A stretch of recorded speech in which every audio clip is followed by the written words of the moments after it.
Good morning, accountants and managers. Sa video na to, pag-aaralan natin yung iba't ibang account titles na ginagamit sa pagre-record ng mga business transactions. Tara! Pero bago yon, commercial muna tayo. Available pa rin ang ABM Pagtotoos Books. So these are Tagalog Explained ABM and Accounting Books. So ilike lang ang aming Facebook page na ABM Online PH at Pagtotoos PH for more information. So tulad nga ng sinabi ko kanina, pag-aaralan natin yung iba't ibang account titles used in business in recording transactions. So importanteng alam at kilala mo ito para kapag ka nagre-record ka na ng mga transactions sa T-account saka sa journal, alam mo kung anong account yung ilalagay. Depende sa kung ano yung naganap na transaction. Okay? So meron tayong 5 major accounts. Iyon ay yung assets, liabilities, equity, revenue, at expenses. At sa bawat major accounts ay mayroong mga accounts. Okay? At iyon yung aalamin natin. Importante kasi na alam mo rin kung saan siya napapabilang na major accounts dahil sa pagre-record mo sa T accounts or sa journal, i-consider mo yung rule kung saan siya nag apply. Okay, so simulan na natin yung discussion. So simulan natin sa mga asset accounts. So sabi sa definition, assets are properties or rights on properties owned by the business. They are items of value that belong to the business. Specifically, assets include cash and cash equivalents, receivables, inventories, prepaid expenses, property, plant and equipment, investments, intangible assets, and other assets. Okay? So, kapag ka assets, tatandaan mo lang, iyan yung mga pag-aari ng business. Okay? Yung mga property, yung mga belongings, at saka yung mga rights on properties. Okay? Pag-aari. Okay? Parang ikaw, di ba? Meron kang mga belongings, meron kang mga pag-aari. Yun yung maiko-consider mo na assets. Okay? So, tulad sa sinabi sa definition, meron na siyang mga nabanggit na examples. So, iisa-isahin na natin sila. Ano-ano ba yung mga pagmamayari ng isang business? Okay? Yung mga example na ibibigay ko ay yung mga common na ginagamit lang natin sa pag-aaral natin. Okay? At i-expand na lang siya at palalalimin kapag nasa higher accounting na kayo. Okay? Simulan na natin. So sa number 1, cash and cash equivalents. So any medium of exchange that a bank will accept for deposit at a face value. Okay? Pagka cash and cash equivalents, tatandaan mo lang, iyan yung pera ng business. Okay? Gagamitin mo yung account title na cash kapag ka meron kang binili, meron kang binayaran, or merong ibinayad sa'yo. Okay? So, pag inanalyze mo yung transaction na may ganong nangyari, merong pumasok na pera, merong nilabas na pera, gagamitin mo yung cash na account title. Okay? Cash ka ba? Bakit? Kasi mukha kang pera. O, parang ganon. Ganon mo lang siya tatandaan. Okay? Cash and cash equivalents, pera ng business. Okay po tayo? Next. Next naman natin na asset ay yung accounts receivable. Claims against customers arising from sale of services or goods on credit. Okay? So pagka sinabi nating accounts receivable, iyan yung mga pautang at pinautang natin. Okay? Ng business. Okay? So merong highlight yung on credit kasi kapag ka tinignan mo siya sa mga transactions, kapag ka meron mga customers na hindi nagbabayad agad, 'di ba gano'n naman sa business, may mga hindi nagbabayad agad ng cash, therefore meron silang utang sa business. Okay, makikita mo 'yun sa mga transactions on credit, on account. Okay, so ibig sabihin hindi sila nagbayad ng cash. Therefore, meron silang utang sa business. Considered pa rin na asset yon kasi sa future, magbabayad sila. Sana. Okay? Sa future, magbabayad sila at magiging cash din naman tong accounts receivable na to. Okay? Uulitin ko lang, pag sinabi nating accounts receivable, ito yung mga pautang or pinautang ng business. Okay? So, sana magbayad sila. Okay? Next. Okay, number 3, notes receivable is a written pledge that the customer will pay the business a fixed amount of money on a certain date. Okay? So ito, wala itong pagkakaiba sa accounts receivable. Parehas lang silang pautang. Yun nga lang, kapag notes receivable, yung nangutang, tulad nung naka-highlight dyan, ay merong ibinigay na written pledge or promissory note. Okay? So, ibig sabihin, yung notes receivable ay mga pautang, pero yung nangutang ay nagbigay ng promissory note. Okay? May pasulat, di ba? May pirmahang naganap. Okay? Na ikaw ay nangangakong magbabayad ng ganitong amount sa ganitong panahon. Mga ganon, di ba? Okay? So, notes receivable. Pagka ganon yung transaction, ini-indicate naman doon kung nagbigay ng promissory note. Kapag ka hindi in-indicate, accounts receivable yon. Pero kapag ka in-indicate or nakalagay na nag-issue ng promissory note, notes receivable. Okay? Number 4, office supplies or supplies. Okay, various materials used in the operations and administrative functions of the business. Okay, considered as asset yung supplies kasi ginagamit siya ng business at pag-aari ng business. Yung mga examples natin dyan, ayan, yung bond papers, yung ink, ballpen, saka yung mga supplies na nakikita sa office. Ayun, para gamitin sa operation ng business. Okay? So, sa mga transaction, kapag ka sinabing bumili ng supplies, so therefore, yung gagamitin mong account title ay supplies. Okay? Or office supplies. Yung iba naman, nakalagay or naka-indicate kung anong klaseng supplies. Halimbawa ay advertising company sila. Nakalagay painting supplies, advertising supplies, mga ganon. No, meron parang adjective na nagde-describe kung anong klaseng supplies. Pero, overall, supplies silang lahat. Okay? In general term. Okay? So, tignan mo na lang din yung chart of accounts or yung listahan ng mga account titles na ginagamit. Okay? Pero ulitin ko lang, kapag sinabi natin ganito, ayan, office supplies siya. Number 5, inventories. Assets held for sale in the ordinary course of business, in the process of production for sale, or in the form of materials or supplies to be consumed in the production process or in the rendering of services. Okay? So kapag inventories naman, ito naman yung mga, halimbawa kung sari-sari store ka, iyan yung mga paninda mo. Okay? Kung manufacturing company ka, iyan naman yung mga materyales. Halimbawa, bakery. No? Yung mga harina, baking powder, baking soda, yung mga ingredients or yung mga materyales, considered pa rin siya as inventories.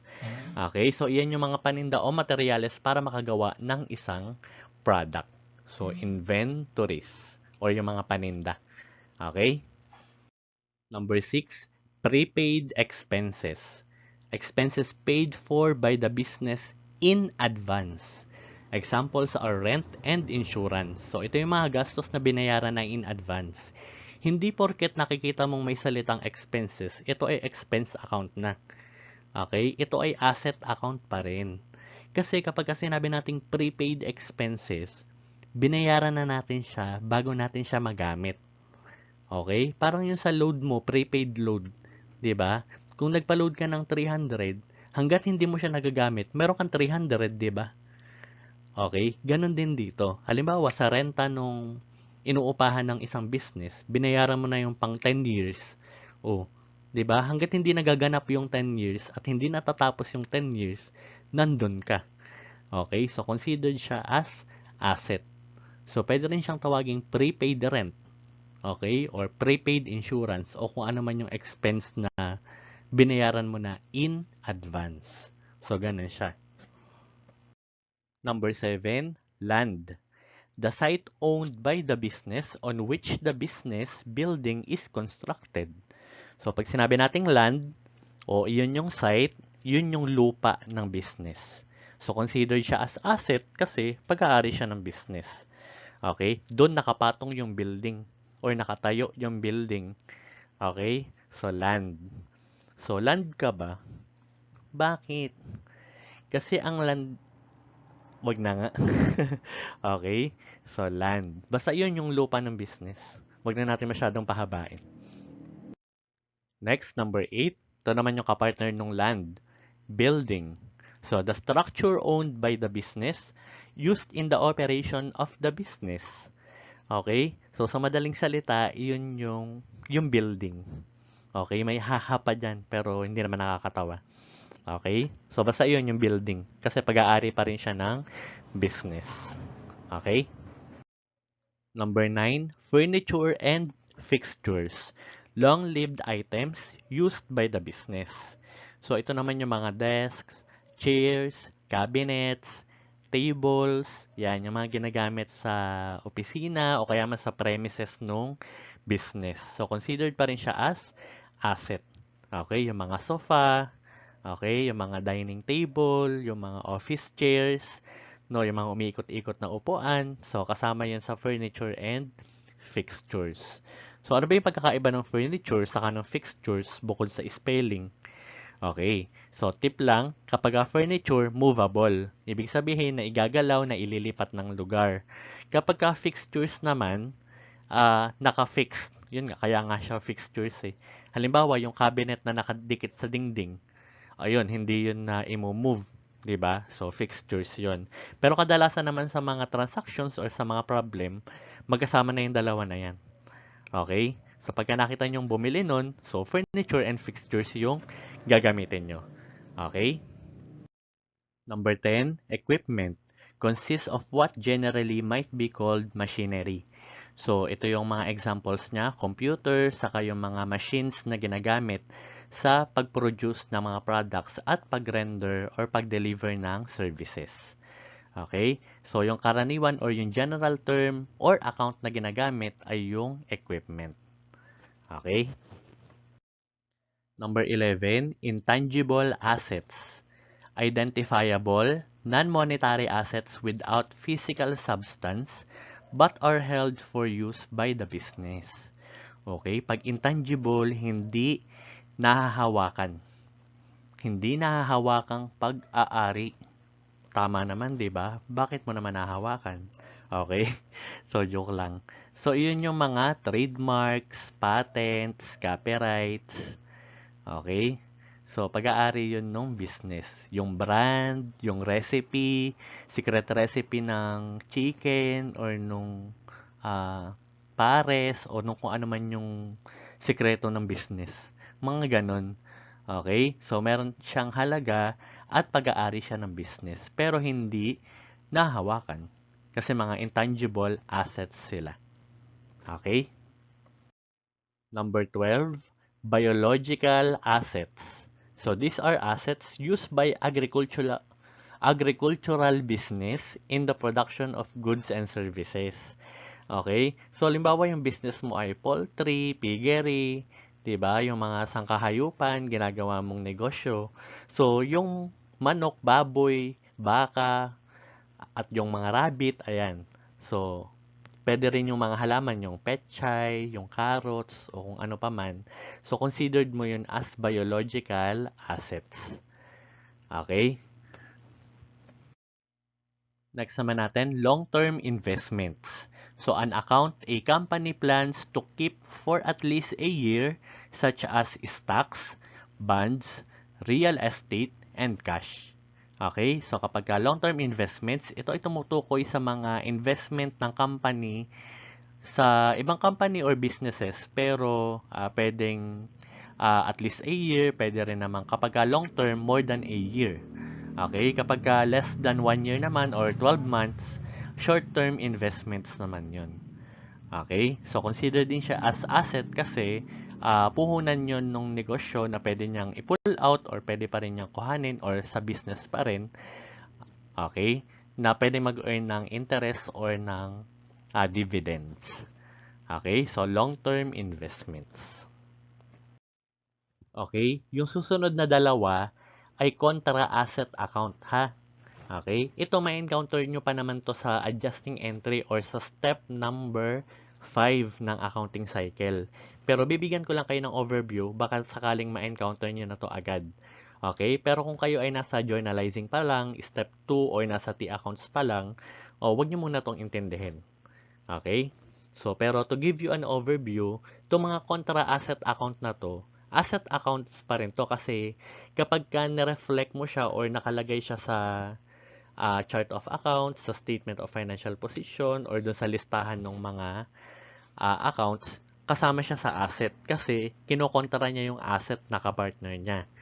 Okay? Sa number 14, yung allowance for bad debts. So, refers to an amount estimated uncollectible on receivable. Okay? Di ba yung mga accounts receivable natin ay pautang natin sa mga customers natin? Merong may mga utang sa business. Pero, hindi lahat ng nangungutang ay nagbabayad, di ba? Tama ba? Relate ba kayo doon? Okay. So, dahil na-estimate mo na or na-foresee mo na, ay wala nang pag-asa talaga magbayad to. So, syempre, kailangan, ito yon allowance for, ayan, mga uncollectible accounts or bad debts, masamang utang. Okay? Kasi posibleng hindi na siya mabayaran.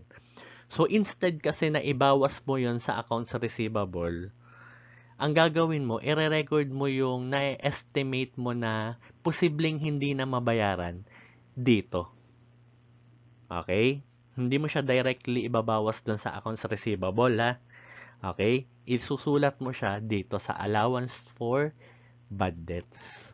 Okay? So, yung amount na nagre-reflect dito sa account na to, yan yung mga utang na posibleng hindi na mabayaran. Or kaduda-duda pa or himala na lang kung mabayaran pa. Mga ganon. Okay? Next naman natin na contra asset account ay yung tinatawag nating accumulated depreciation. So, aggregate periodic cost of using a depreciable plant asset. Okay? So, ito naman tumutukoy naman to sa mga property, plant, and equipment. 'Di ba? Yung mga equipment natin, yung mga machine, yung building, 'di ba? Habang dumadaan ang panahon, naluluma siya kasi ginagamit natin siya. 'Di ba? So, syempre, habang tumatagal yung panahon na naluluma siya, bumababa yung halaga niya. Okay? Parang yung cellphone, 'di ba? Pagka binili mo yung iPhone 13 ngayon, nasa halimbawa 80,000 pesos siya. Pero habang dumadaan yung panahon, pababa ng pababa yung price niya dahil nga nagagamit siya o kaya man may latest model na lumalabas. Mga ganon. Okay? So, ganon din yung mga property, plant, and equipment natin. Instead na ilagay natin yun or ibawas natin sa amount ng mismong equipment, yung halaga nung pagkababa nung halaga niya dahil nagagamit natin yung isang property, ilalagay natin siya sa accumulated depreciation. Okay? Ang kinokontra naman nito ay yung equipment, yung machine, o kung ano man yung asset na bumaba yung value. Okay? So, itong mga contra asset account naman na to, ma-encounter nyo pa siya sa adjusting entries or step number 5. Pero, yun ay, ito, overview lang to. Para alam mo lang din just in case na ma-encounter mo na siya agad. Okay? So, after ng mga asset accounts, so syempre hindi papahuli yung mga liability accounts. Ito naman yung mga utang ng business. So, i-define nga natin siya.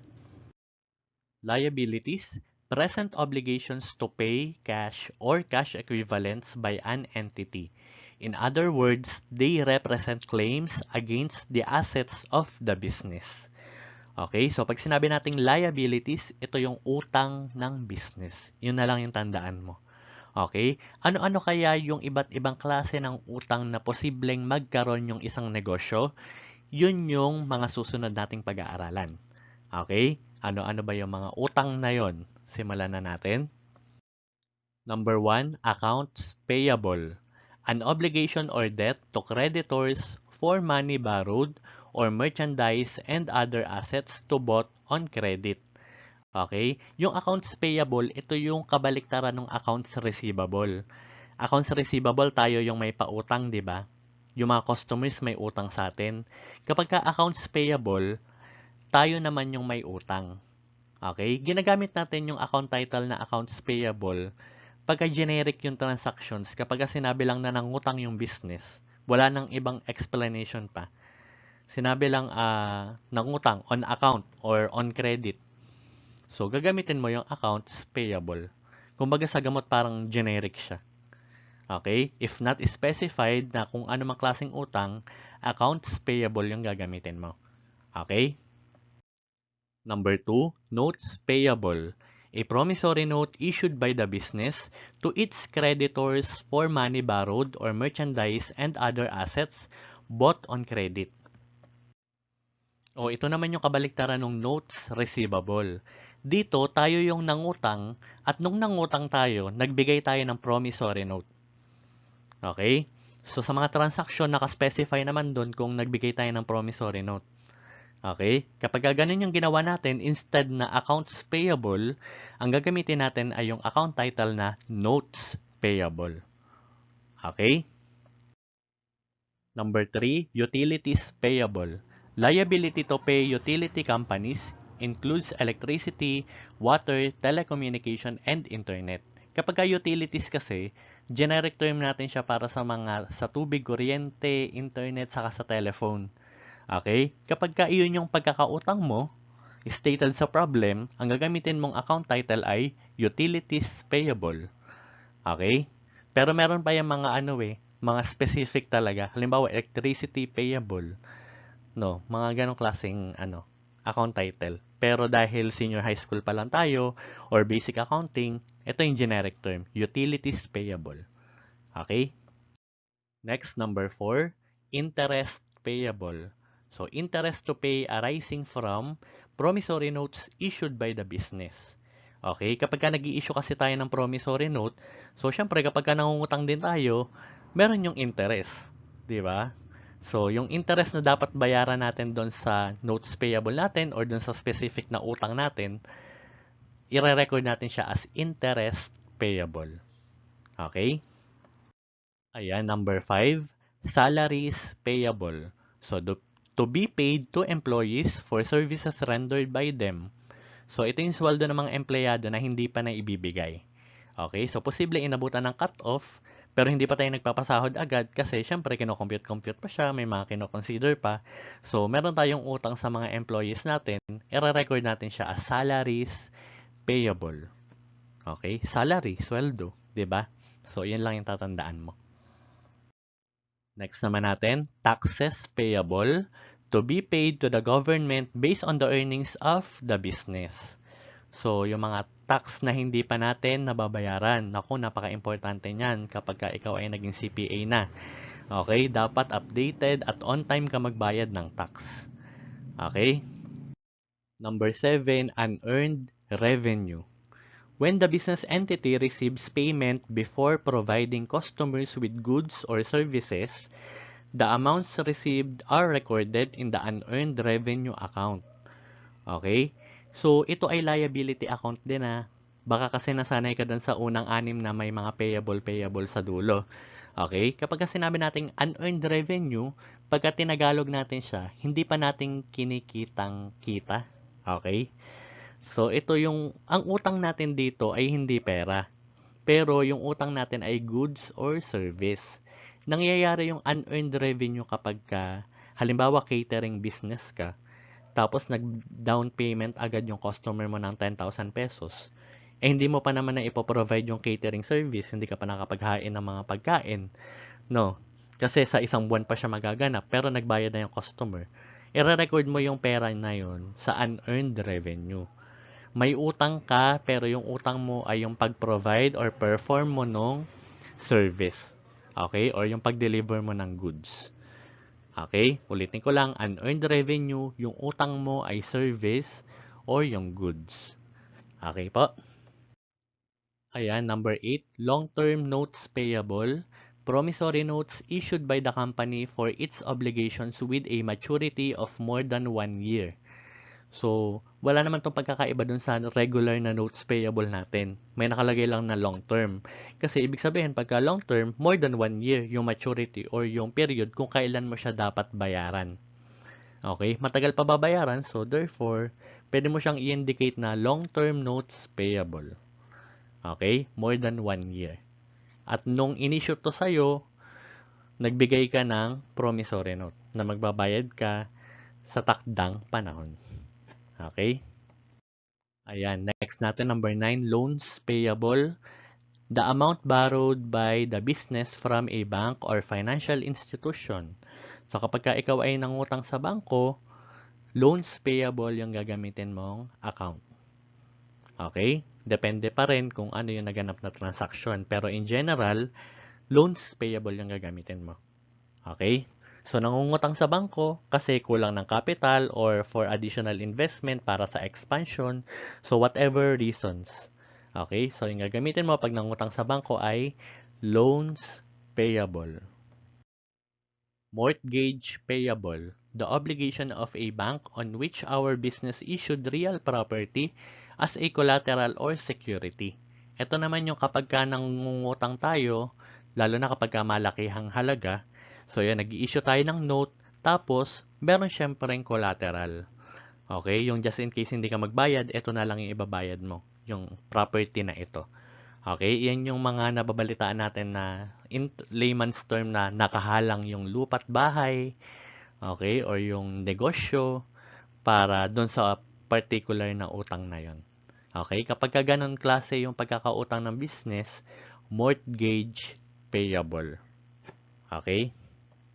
Number 11, bonds payable. Bond paper ba yung utang dito? So, tignan nga daw natin. A long-term contract of indebtedness payable usually from 5 to 10 years. May mas matagal pa pala sa long-term payable, no? So, ito yung malaking utang, matagal pa bago babayaran. Yun nga, tulad ng sinabi dyan, 5 to 10 years pa bago bayaran. Okay? Tagal naman, no? Pero syempre, kumikita naman ng interest yun, kaya okay lang. Para sa part nung nagpautang. Okay? So, after namang liability accounts, ang susunod naman natin ay yung mga equity accounts. Equity, it represents the claim of the owner over the assets of the business after the liabilities have been deducted. Okay? Depende sa kung anong klaseng business organization yung business na ikaw ay accountant or pagmamay-ari mo, iba-iba yung equity accounts natin. So, tignan daw natin. So, number 1 natin ay owner's equity. So, kapag single proprietorship or isa lang yung may-ari ng business, ang account title na gagamitin mo ay owner's equity. Minsan nakaspecify naman kung sino yung may-ari. Okay? Halimbawa ay Santos Equity, o kaya man ay Lopez Equity, Gozon Equity, o mga ganon. Nakalagay na kung sino yung mismong may-ari. Okay? Number 2, kapag partnership naman, partner's equity. One capital account per partner. So, kung 5 kayong magkaka-partner sa business, so 5 equity accounts yung makikita or yung gagamitin. Okay? Unlike doon sa owner's equity lang, isa lang, siya lang. Pero dito kapag partnership, kung 5 kayo, 5 equity account yon. Tigi-tigi sa bawat isang partner. Okay?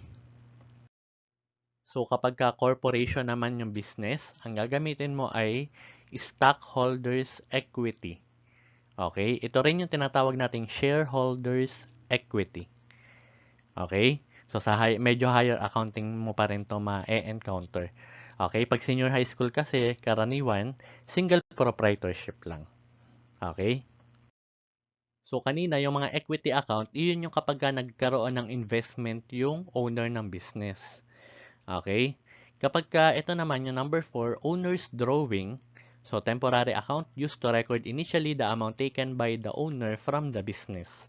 So, kapag nag-withdraw yung may-ari, dito mo naman siya i-record. Okay? Yung owners na yan, pwede mo rin siyang lagyan or may naka-indicate kung sino yung owner na yun mismo. Halimbawa, Santos Drawing, Gozon Withdrawals, okay? Lopez Drawing. Okay? So, kapag nag-withdraw sila, ito yung gagamitin mong account title. Okay? Sa mga transactions, laging may isang nasasalit na ganyan, kaya tandaan mo na to. Okay? Okay, yari na tayo sa assets, liability, and equity accounts. Next naman natin ay yung mga revenue accounts or yung income accounts. Yung kita ng business. Revenue or income represents the earnings of the business from the sales of goods or service rendered. So, ito yung kapag kumita yung business. Okay? Anong account title yung gagamitin natin? So, tignan natin yung mga iba't ibang account titles na yon. So, number 1, service income or service revenue. The earnings derive from the service rendered by a servicing business to a customer. So, kapag ka nag-perform ng service, kumita yung business na yon, i-record mo yung kita mo sa service income na account or service revenue. Okay? Yung example natin ng mga service businesses, ayun nga, yung mga salon, funeral parlor, catering services, architectural services, mga professional services, pwede rin yung mga ganon in general. Okay? Basta nagpa-perform ng service, naglalabada, nagmamanicure, ayan yung mga ganyan. Okay? So, service revenue. So, number 2 naman natin ay sales. So, an account used to summarize sale of goods of a trade or a merchandising business. So, kapag ka yung business mo ay merchandising business, ayan, kapag ka nakabenta ka ng goods or nung inventories mo na ibenta mo siya, so, ira-record mo naman yun sa sales. So, magkaiba pa kapag ka service or merchandising business, di ba? Okay? So, record mo siya as sales. Number 3, professional fees. So, pwede rin tong gantong account title. The earnings derived from services rendered by a professional or professional servicing firm. Okay? Kapag ka professional services yung pinerform, so, i-record mo siya as professional fees. Okay? So, halimbawa, yung mga fees ng mga abogado, ng mga accountants, ng mga engineer, architect, or ng mga fashion designers, o kaya man ay mga consultants. So, ayan, professional fees. Number 4, interest income. The earnings representing the time value of money derived from the promissory notes received by the business. Okay? Di ba yung mga businesses may mga pautang nga tulad nung na-mention natin kanina? Okay? Kapag ka yung mga pautang natin ay nag-earn or kumikita ng interest, yung interest na kinita natin mula doon, i-record natin siya sa interest income. Okay? Number 5, rent income. The income earned from allowing others to use the property or facility of the business. Okay? So, ito naman yung mga kinita ng business mula sa pagpaparenta. Okay? Halimbawa, meron kang apartment. So, yung tawag sa income mo, rent income. Okay? O kaya man ay meron kang mga stalls. Okay? At nirerentahan nyo ng mga tendero-tendera. Okay? Yung mga binabayad nila sa'yo bilang bayad, sa rent income mo siya ilalagay. Okay? Number 6, gain on sale of other assets. So, income derived from the sales of assets used. Kinita mula sa ibinebentang assets. Halimbawa, computer shop ka. 'Di ba? Yung main source of income mo doon ay yung pagpaparenta ng computer. 'Di ba? Okay? Pero kapag sinabi nating gain on sale of other assets, halimbawa yung computer shop mo ay nagbenta ng table. Okay? Dahil hindi na ginagamit. Okay? So, iyon, yung kinita mula dun sa pagbenta mo ng table na yun, which is hindi siya yung normal na negosyo mo, is re-record mo yun sa gain on sale of other assets. Okay, kasi computer shop ka yung main source of income mo ay yung pagpaparenta ng computer. Mula sa mga nagdodota, mula sa mga nagre-research. So, yun yun. Pero kapag ka kumita ka ng hindi tungkol doon, nagbenta ka ng table, nagbenta ka ng upuan, ayan, or ng iba pang asset ng business, i-record mo yung kinita mo doon sa gain on sale of other assets. Okay? So, syempre kapag ka merong kita, meron ding mga pinagkakagastusan.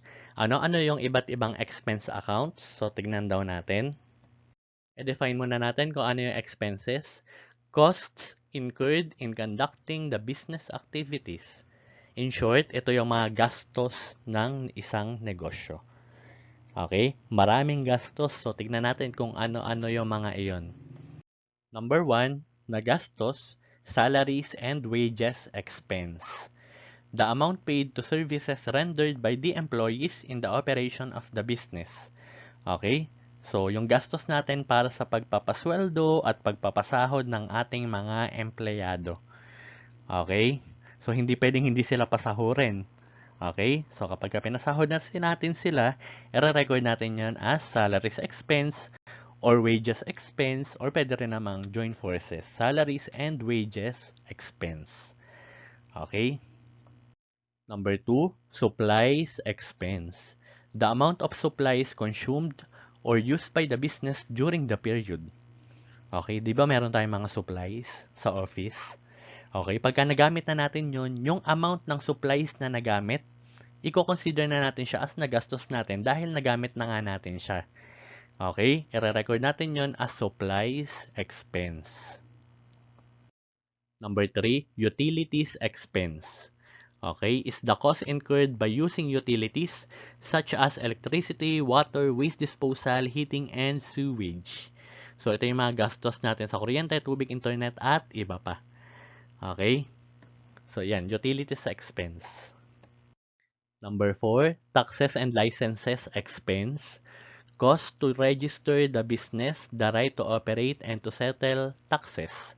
So, ito yung mga gastos natin sa tax at government permits tulad ng business permit, sanitary permit, barangay clearance, community tax certificate, at marami pang ibang documents and licenses para makapag-operate, syempre, yung isang business. So, lahat ng nagastos natin tungkol doon, i-record natin sa account title na ito. Okay? Number 5, cost of sales. Cost of merchandise or goods that were sold during a particular period of time. So, karaniwan itong ginagamit kapag merchandising type yung business. So, ito yung gastos mo dun sa goods na binenta mo. Okay? Halimbawa, dun sa isang perasong sardinas, ang halaga niya ay 15 pesos. Okay? Kumbaga yung parang yung ano mo siya, yung hindi mo pa siya tinutubuan or wala pang markup. Okay, lahat na nagastos mo para sa goods na yun yung cost of sales. So, kasama dun yung mismong halaga ng goods nung binili mo sa grocery at saka yung pamasahe, di ba? So, yun siya. Saka yung mga naging discount mo sa customer mo, kasama siya sa computation ng cost of sales. Number 6, insurance expense. So, amount of insurance policy incurred during the period. So, gastos sa nagamit na insurance. Okay? O kaya man kapag yung insurance policy mo ay nag-expire na or nagamit mo na, i-record mo yon as insurance expense. Okay? Halimbawa, good for 1 year yung insurance mo. Nagamit mo na yung isang buwan. Yung halaga ng pang isang buwan, i-record mo yan sa insurance expense. Okay? Number 7, doubtful accounts expense. Ito rin yung bad debts kanina, no? Bad debts expense, pwede rin yun. The estimated amount of losses from uncollectible accounts arising from credit sales of the current period. So, i-consider mo na nagastos yung estimated na utang na posibleng hindi na mabayaran. Okay? So, ganun siya kalungkot. Gastos mo na lang siya. Parang nabigay mo na lang siya. Okay? So, doubtful account expense or bad debt expense. Okay, number 8, depreciation expense represents the current periodic cost for using depreciable plant assets. So, di ba sabi natin kanina yung mga properties natin nababawasan ng value dahil syempre ginagamit natin siya as we operate. Okay? Kung magkano man yung halaga na yun, i-consider na natin siya as gastos. Okay? At i-record natin siya sa depreciation expense. Ayan. So, yung mga diniscuss natin kanina, yun yung mga common account titles na ginagamit sa business. Meron ba akong hindi nabanggit? So, paki-mention natin sa ating comment box. Okay, so, bago tayo magtapos, please follow ABM Online PH sa Facebook. Ayan, sa YouTube dito, don't forget to subscribe. Tapos sa Instagram, meron din. Sa Shopee at Lazada. So, yung Pagtutuos PH din, meron din po tayong page sa Facebook. Okay, so huwag kakalimutang i-follow. Available pa rin po ang ating Pagtutuos books, ABM and Accounting Tagalog Explained books. Okay, so Tagalog po yan. Parang ganito lang po siya, yun nga lang nakasulat. Okay, kung paano ko siya sinabi, nakasulat siya. Okay? So, hindi na kayo mahirapan sa mga modules nyo dahil Tagalog nga yung pagkaka-explain. Okay? Sa unang pagtutuos, buong accounting cycle yun ng service business. Sa ikalawang pagtutuos naman, merchandising naman. Sa ABM Boss, iba't ibang topics ng ABM specialized subjects. Okay, so sana marami kang natutunan sa video natin ngayon. Hanggang sa muli, goodbye accountants and managers.